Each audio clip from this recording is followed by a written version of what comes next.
The back door slammed, and I watched the ambulance drive away with my son. I was reeling. I had no clue in those next moments how his food allergies would change our family's lifestyle.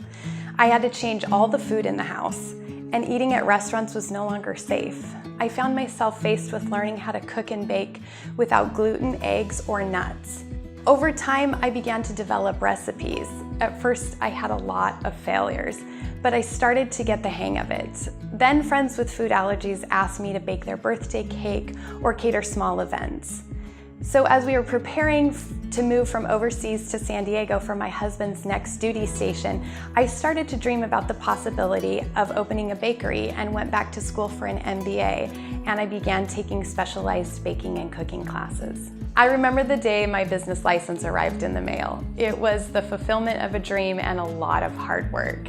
For the last 2 years, I've had the privilege of baking foods for a variety of clients, including many servicemen and women and their families. I've worked together with military wives who have celiac children to make healthier food for our kids.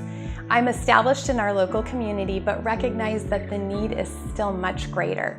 We're receiving calls from restaurants and hotels which we can't fill. We've outgrown our space and we've reached capacity for our business. We're looking for this grant to help us move into a larger professional space.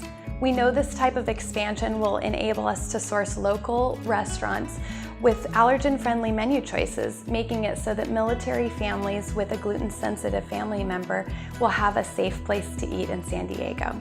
We are proud to serve the men and women who so selflessly serve this great country. This grant will help us to do that on a larger scale.